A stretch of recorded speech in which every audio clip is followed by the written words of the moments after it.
Welcome to the fantasy draft room. This is our week 6 starts of the week. And Cody, let's recap week 5 real fast. What happened here? It may be week 5, but it is only week 4 of us going head to head, and you have beat me every single time. Now, it might not look like it from the scores that you were looking at the top, but if you look down further, Jameer Gibbs did not play. I scratched him. I gave you the choice to say, hey, who would you like to start?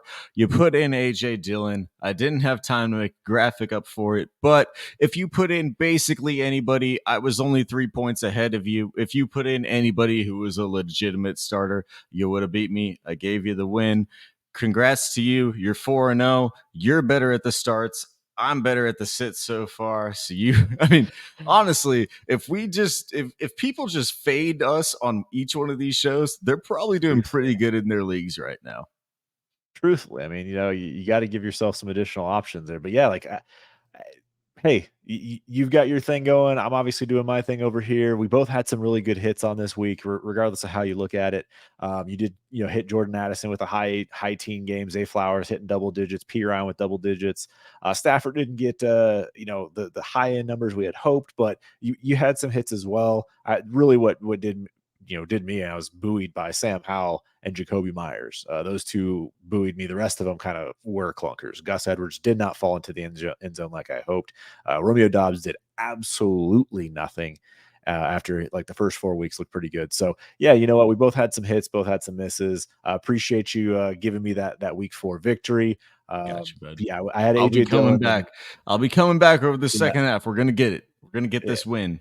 hey man, yeah, we'll turn it around. We'll figure this thing out. So that is week 5. Week 6 starts here. Last week I ended up going first. This week you will be going first, and we will make sure we get everything ready to roll here. So who is your week 6 quarterback start of the So week? we are looking outside of the top 12 at the position. And because of that, I mean, there's a lot of good players that are going to not be available. It's Patrick Mahomes, it's Jalen Hurts, Kirk Cousins, Justin Herbert. But the one that is available because of how badly he played against a very, very good defense is a guy going against one of the most stacked offenses in the league, even without Mike Williams. It is going to be Dak Prescott for me in an all out shootout offensive coordinator against past head coach. I believe that this game is going to be an absolute offensive battle, a will of the wits, if you will, between offensive coordinator and guy that they just cast off because he was too good in an offensive coordinator for them. We can't have you. You're too good at scoring points. We can't have you. You're going to go over there, and then we're going to play against you in week 6. Let's go. Dak Prescott, throw up 4 tutters against this guy. Come on, McCarthy. This is your time to shine. Probably won't, but I'll take you anyway. I mean, it's one of those things. Dak Prescott, I like this matchup as well. That Chargers defense is not very good, but he's coming off of a clunker of a week, right? Like he did not play well last week. I think he had 3 interceptions. It's just one of those games you want to forget. But hey, matchup is prime for him. Just make sure Khalil Mack doesn't sack him 16,000 times in a game, and he should be okay.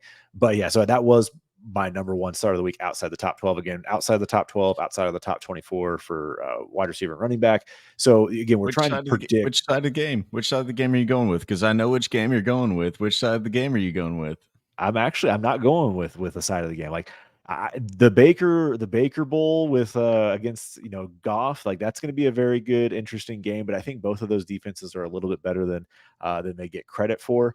So I do think that one will limit their upside. But one upside I think I absolutely love here, and it's going to be a tough one to swallow for some people. But I am all for Gardner Minshew this week. He was 11 for 15 or 11 for 14 last week for 155 yards, coming in for Anthony Richardson. So he did do well. Didn't get the touchdowns, unfortunately. But you want to talk about what's coming ahead? He's playing Jacksonville. Jacksonville is one of the bottom 10, bottom 12 defense in the league. Not that great. Not to mention the fact Gardner Minshew is going back to Jacksonville, where he played, started his career, really where Minshew mania originated. He is going to feel at home in Jacksonville, and he is going to have a good 3 touchdown performance. Maybe it's 2 in the air, 1 on the ground, but he's gonna have a 3 tutter performance this week. I just feel it in my bones. That is pretty bold from literally I cannot go down further on the rankings from ESPN. Someone I put not cannot go ranked. down Someone put further. not ranked right there. There's an NR. What are we doing? That's pretty incredible for a guy, but I mean, you were fully buying into this revenge game narrative. I don't mind the revenge game narrative, but we do have to get into our running back sits of the week. Let me pull up the running backs outside of the top 24 that we could potentially take here for you. And the first one that I am going to take is or starts of the week. We are on the starts of the week show. We are not on the sits of the week show, Cody. Let's reel it back in a little bit. But the start of the week that I am going to take first is Roshan Johnson. It's because of the injury to Khalil Herbert. I do think that a little bit of an injury to Khalil Herbert. Obviously, Deontay Foreman is going to take a lot of the carries in this offense. I don't like this offense at all. I have very been outspoken against one Justin Fields, who is running this offense. I don't like it at all. But if you're going to give me a guy outside the top 24 who looks to be playing over a guy who was literally a healthy scratch last week, I'll take Roshan Johnson without any hesitation. Well, you definitely make my first pick a little bit easier. So I'm glad you took him. I'm with you. I think one of these Bears running backs is going to do something. Maybe I'm going to take Donta Foreman next. Maybe I do take that guy next. That's a bold take taking Roshan there. I do think that Donta Foreman has a solid role for this upcoming week here. Healthy So scratch. Healthy scratch, Deontay Foreman. he fills the role. He fills the role for Khalil Herbert. He fills 10 carries for 30 yards pretty well. Maybe, and we might find out. We might find out that that's absolutely the case. So I'll decide on that one here, but that's definitely what I'm interested in. But I am gonna actually have to just roll out with the RB1 on his own team, and I'm gonna have to go with Brian Robinson here, going up against Atlanta. Atlanta Yeah. does have a tough defense, but B Rob's getting the ball. Like he's just going to get the touches. He's going to get the carries. Can he get into the end zone? Can he be better than 3 yards a carry? If he can, then I'm going to get myself a nice 80-yard game. And he's been involved in the passing game too, which has been good for his fantasy production. So I'm going to go with B Rob here in what might be a tougher matchup. But hey, he has coming off of a down weeks. Last week only getting 6 carries. This will be a much more competitive game. This one won't get out of control, so he'll get some carries here. I do like that one. I know there were some things pulling up on my screen as we were trying to get through them. I have no idea where any of the screens are right now, so I'm just trying to get through this right now. You took Brian Robinson, and then the only reason that I did not take Brian Robinson was because I wanted to take this next guy, and Ah, I'm going to go deep, deep, deep in the well for this one. It's going to be UDFA and Mari DiMercado in a starts of the week situation. I should have done it with Jaleel McLaughlin last week, and it would have paid off if I had done it. Amari DiMercado is going to be my guy for a starts of the week show. There is no reason that he should be on this show other than the fact that Keontae Ingram is horrible at the game of football. He has rushed the ball 39 times in his NFL career for just 75 yards and 1 touchdown. That's an average of 1.92 yards per carry. If he were to keep that pace up for 50 yards for 50 carries in the NFL, he would be the 15th worst NFL rusher in terms of efficiency in the NFL history. This guy is awful. Give me anybody over Keontae Ingram. I'll take Amari DiMercado to give me a good score this week while James Conner's on IR. I don't mind that one at all. Like I am interested. I mean, last week, 10 carries, 40 yards or 45 yards. So just over 4 yards a carry. It was, effective. I am a little interested with the matchup here. I think the matchup might not be as Amari DiMercado advantageous. doesn't care. Come on. Yeah. Oh, geez. Here we are. Just giving Amari DiMercado all this prop. So, Dude's a dog. yeah. Jeez, this guy. Oh man, yeah. I mean, he's a dog. And the guy that you did take that you wanted to take last week, or you thought about taking last week, I'm actually going to take this week. Jaleel McLaughlin, that dude, balling, baller status right there. You want to talk about a dog? Like this dude had 9 carries, 68 yards last week with another 3 catches, 21 yards, and a tutter in the air. Had a tutter in the air the week before that against the Bears. Like it's eventually just going to happen. He's eventually just going to get double digit carries. It's eventually going to happen. But if he's going to get 10 to 12 and have the ability to get you 80, 90 yards, maybe he can get another touchdown for you. That's going to be my start of the week here. So I actually want to talk about this one for a little bit. That's Let's fine. let's stray away from the actual just sits of the week here. Yeah, I'm being a little bit facetious with the Amari DeMercado pick. I understand that. But I do believe he is better than Keontae Ingram. for sure. Jaleel McLaughlin, though, is he better than Javonte Williams? Because every report says that Javonte Williams is going to play in this game. That's where I have a little bit of long-term negativity to Jaleel McLaughlin. But I have said on our own podcast, on the Overreaction podcast, that hey, Sean Payton loves his guys. He loves these guys that are just UDFAs that they grind, and he will trust them over anybody else. Does Javante actually have a little bit more just because he was that high draft round pick, or is it literally going to be Jaleel McLaughlin's backfield if it is his to take? I don't know that he's going to take it, but I do think that the realistic thing here is that Javante is coming off of a knee injury. Like this is not a fully. We talk about it in fantasy purposes where you're talking about you get 80% of the production. Well, that's also relevant in the NFL. Like he's obviously producing less in the NFL, which translates to fantasy points, right? So he's not like at 100%. And I do think that Sean Payton will play. Like he's going to get touches. Javante's going to get carries, but that he is going to play his guys to make sure that they are in there. Now, I will say one thing here. This is the Thursday night game, and this is a user error on me for choosing the Broncos because the Broncos do play the Chiefs this week. So, What a bum. unfortunately, I can't actually start him this week. What a So, bum. so what I'm going to do is I'm going to roll immediately Take into him out. Remove player. Come on. Pick me another one, Chase. Pick me another one. If after if you all need that another one, hype. I can pick another one for you. After all that hype, no, I think I'm gonna just roll out and go with Tajay Spears. I think he's been getting a lot more work. He was on my short list here, and I know it's not a super exciting pick, but he's just one of those guys that he's getting close to double digit touches every single week. He's getting the targets in the passing game. He is getting 4, 5, 7 rushes each game, and last week he did also have the touchdown.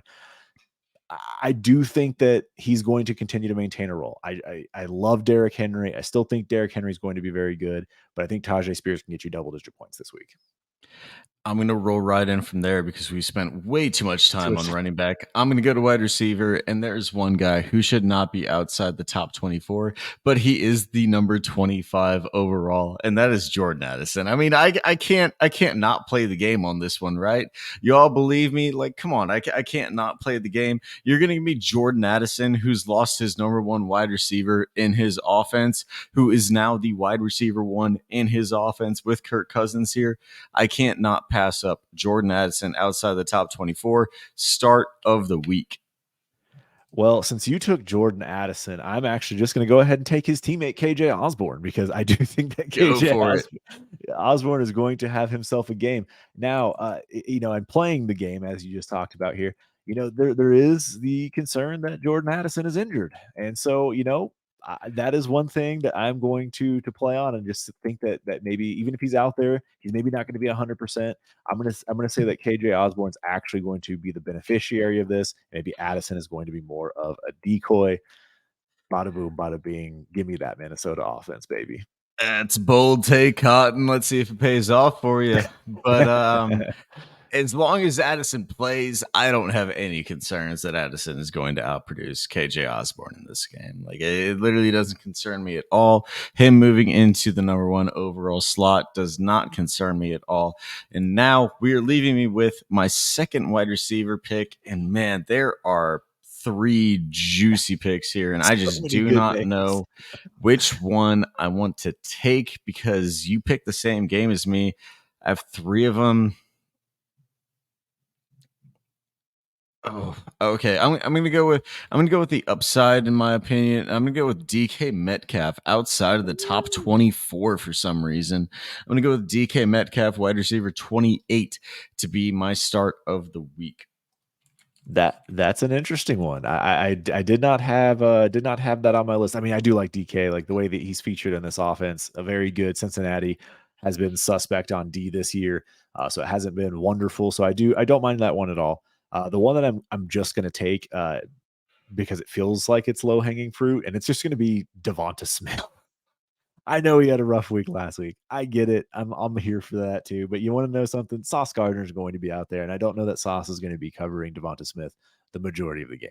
I think that's going to go to AJ Brown, and we're going to have a much bigger game out of Devonta Smith and potentially Dallas Goddard because they apparently remembered he plays football there too. So I do think this is a Smitty game, and I'm just going to take those points and run and absolutely run away. Yeah, he was on my short list too. I still have a feeling in my heart for AJ Brown that he is a true It's alpha number one wide receiver just better than over Sauce. Devonta Smith.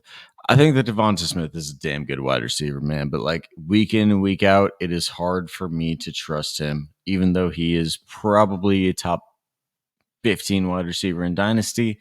Still hard for me to trust him. He feels like the Higgins to Jamar Chase as he is a Smitty to AJ Brown. It just feels like it's the same exact thing in an offense that doesn't pass as much. I don't know. It's just it's a little bit interesting there. So I don't mind the pick of Devonta Smith. I absolutely think he could ball out all the time. But we got one more pick for our sits of the week. I believe that we are starts of the week that we are picking right now. I'm a little bit out of it as it is a late night here. Logan Thomas, Dalton Schultz, John Smith.